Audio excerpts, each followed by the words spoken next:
Again, welcome to my class, dear students. This is your English educator ज्योति तिवारी और आज का video होने वाला है आपके लिए बहुत ही यूज़फुल क्योंकि आपका नेक्स्ट पेपर इंग्लिश का है और उसमें आर्टिकल से रिलेटेड एक या दो क्वेश्चन ज़रूर ही पूछे जाते हैं। तो चलिए बिना समय गंवाए शुरू करते हैं हमारा आज का वीडियो। लेकिन इससे पहले एक ज़रूरी बात, यदि आप बनना चाहते हैं हमारे YouTube फैमिली का हिस्सा और अपनी इंग्लिश स्टडी के लिए हमारे चैनल को सब्सक्राइब करना चाहते हैं तो आप अपने YouTube में जाके सर्च कर सकते हैं इंग्लिश विद ज्योति मैम को। तो चलिए शुरू करते हैं हमारा आज का वीडियो। तो स्टूडेंट्स, आर्टिकल जो होते हैं ये होते हैं टू टाइप्स के, डेफिनेट आर्टिकल और इनडेफिनेट आर्टिकल। डेफिनेट आर्टिकल के अंतर्गत आता है द आर्टिकल, जिसको हम यदि ये वॉवेल के पहले लगा होता है तो इसे हम दी पढ़ते हैं और यदि ये कॉन्सोनेंट के पहले लगा होता है तो हम इसे द पढ़ते हैं। द आर्टिकल के बारे में हम बाद में चर्चा करेंगे। आज हम पढ़ने वाले हैं इनडेफिनेट आर्टिकल ए और ए एन के बारे में। लेकिन इससे पहले ये जानना जरूरी है कि आर्टिकल होते क्या हैं। An article is a word that modifies or describes the noun. Article वह शब्द है जो किसी नाउन की मीनिंग में कुछ संशोधन करता है या उसके बारे में कुछ वर्णन करता है। मीन्स संज्ञा शब्दों के पहले प्रयुक्त किए जाने वाले शब्द जो कि उसके बारे में कुछ बताते हैं या उसकी मीनिंग में कुछ संशोधन करते हैं, उन्हें हम आर्टिकल कहते हैं। अब ये it is used before the noun to show whether it refers to something specific और जनरल। ये जो आर्टिकल होते हैं ये संज्ञा के बारे में बताते हैं कि क्या वह संज्ञा कुछ विशिष्ट है या फिर उसका प्रयोग एक सामान्य तरीके से किया गया है। तो किसी स्पेसिफिक मीन्स विशिष्ट संज्ञा को बताने के लिए हम द आर्टिकल का यूज़ करते हैं और यदि हम किसी नाउन की जनरल वे में बात करते हैं तो हम ए और ए एन आर्टिकल का यूज़ करते हैं। इसको हम आगे और क्लियरली समझते हैं कि कहाँ पर हम ए का यूज़ करते हैं और कहाँ पे हम ए एन का यूज़ करते हैं। सबसे पहले इनकी कंडीशन जान लेते हैं कि ए और ए एन आर्टिकल का यूज़ कहाँ पर होता है।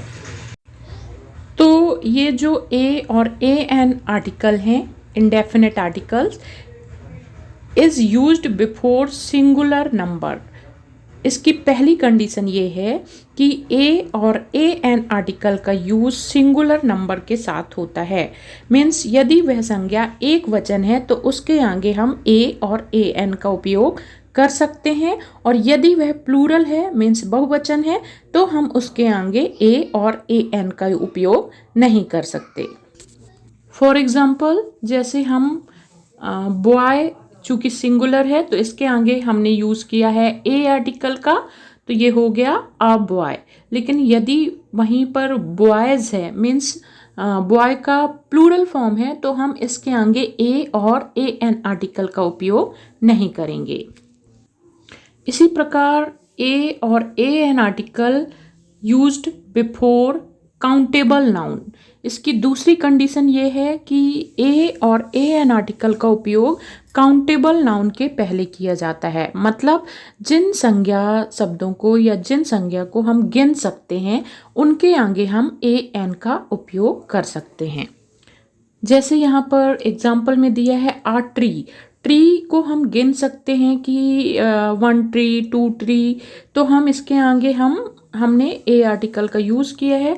लेकिन जैसे दूसरा वर्ड दिया हुआ है यहाँ पे वाटर, तो हम वाटर को नहीं गिन सकते हैं, वाटर अनकाउंटेबल नाउन है, इसलिए इसके आगे ए और ए एन आर्टिकल का यूज़ नहीं होगा।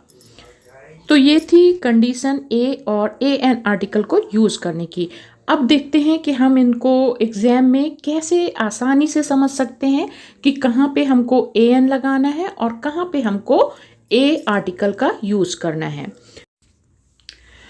स्टूडेंट्स, बहुत सारे टीचर्स बोल देते हैं कि जहाँ पे वॉवेल आता है उसके आगे हम ए एन का उपयोग करें और जहाँ पे कॉन्सोनेंट आता है वहाँ पे हम ए का उपयोग करें, लेकिन ऐसा नहीं है।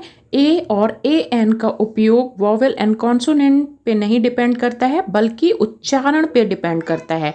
मीन्स बोलने में यदि कॉन्सोनेंट साउंड आता है तो हम ए आर्टिकल का उपयोग करते हैं, और यदि जहाँ पे हमको आर्टिकल लगाना है उसके बाद का जो वर्ड है उसका पहला लेटर यदि प्रोनाउंस करने में, उच्चारित करने में यदि वहाँ पे स्वर ध्वनि निकलती है, मीन्स आ से आ तक की ध्वनि निकलती है, तो हम वहाँ पे ए एन आर्टिकल का उपयोग करते हैं।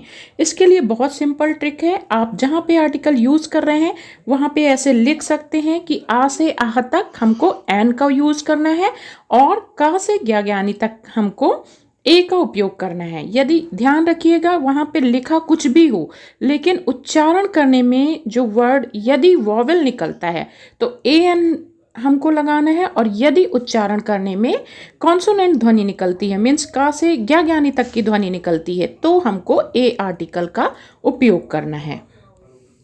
जैसा कि आप एग्जाम्पल में देख रहे हैं कि यहाँ पे ही इज़ ब्लैंक ऑनेस्ट मैन लिखा हुआ है, और जो ऑनेस्ट वर्ड है इसका जो पहला लेटर है एच, इसकी ध्वनि हा ना निकल के ओ निकल रही है, ऑनेस्ट मैन। तो आ ओ जो है वो आ से आह के बीच में आता है, इसलिए यहाँ पे हम यूज़ करेंगे ए एन आर्टिकल का। इसी प्रकार ही is blank one eyed man, यहाँ पे ओ है तो वॉवेल, लेकिन इसको हम प्रोनाउंस कैसे कर रहे हैं, वाह साउंड निकल रहा है, वन आइज्ड मैन। तो वाह जो है वो का से ज्ञाज्ञानी के बीच में आता है, इसलिए यहाँ पर हम यूज़ करेंगे ए आर्टिकल का। मीन्स आर्टिकल का यूज़ डिपेंड करता है उच्चारण पे। यदि कॉन्सोनेंट उच्चारण हो रहा है तो हम उसके आगे लगाएंगे ए आर्टिकल, और यदि वॉवेल का उच्चारण हो रहा है तो हम वहाँ पे लगाएंगे ए एन आर्टिकल को। चलिए देखते हैं कुछ और कंफ्यूज कर देने वाले सेंटेंसेस को, कैसे हमको ए का यूज़ करना है और कैसे हमको ए एन का यूज़ करना है। जैसा कि पहले सेंटेंस में लिखा हुआ है ब्लैंक ₹1 नोट, यहाँ पे ओ वॉवेल है, लेकिन हम इसको कैसे प्रोनाउंस कर रहे हैं, जैसे कि ये कॉन्सोनेंट हो, तो यहाँ पे हम यूज़ करेंगे ए आर्टिकल का। इसी प्रकार ऑरेंज, यहाँ पर भी ओ है, लेकिन हम इसको एज अ वॉवेल प्रोनाउंस कर रहे हैं, तो यहाँ पे हम लगाएंगे an, an orange. Next sentence में दिया हुआ है होली रिवर, होली मीन्स होता है पवित्र, और यहाँ पे हम एच को एज अ कॉन्सोनेंट प्रोनाउंस कर रहे हैं, हा साउंड आ रहा है, तो हम यहाँ पे लगाएंगे ए आर्टिकल, अ होली रिवर। और इसी प्रकार दूसरा सेंटेंस अगर हम देखें तो यहाँ पे ब्लैंक ऑनेस्ट मैन, तो हम यहाँ पे एच को ओ प्रोनाउंस कर रहे हैं जो कि वॉवेल है, तो यहाँ पे हम लगाएंगे ए एन। इसी प्रकार तीसरे सेंटेंस में यू से यहाँ पे लिखा है यूनिवर्सिटी, तो यू को हम या प्रोनाउंस कर रहे हैं, इसलिए यहाँ पे हम लगाएंगे ए आर्टिकल। और नेक्स्ट में हम यू को प्रोनाउंस कर रहे हैं अम्ब्रेला, तो यहाँ पे यू को हम आ प्रोनाउंस कर रहे हैं जो कि वॉवेल है, तो यहाँ पे हम लगाएंगे ए एन आर्टिकल। तो स्टूडेंट्स अब आप समझ गए होंगे कि ए का उपयोग कहाँ करना है और ए एन का उपयोग कहाँ करना है। और यदि अभी भी कंफ्यूजन हो तो आप आ से आह तक लिखकर ए एन लिख लीजिए और का से ज्ञाज्ञानी तक लिखकर ए लिख लीजिए, इससे आपको बहुत ही आसान होगा ए और ए एन का उपयोग करना। वीडियो यदि पसंद आया हो तो वीडियो को लाइक करिए, शेयर करिए, और हाँ, चैनल को सब्सक्राइब करना बिल्कुल मत भूलिए। हम मिलते हैं बहुत जल्द अपने नेक्स्ट वीडियो में। Till then keep on studying and, और हाँ, टेंशन लेके बिल्कुल भी पढ़ाई नहीं करना है। I know that you will rock in your examination. Good luck.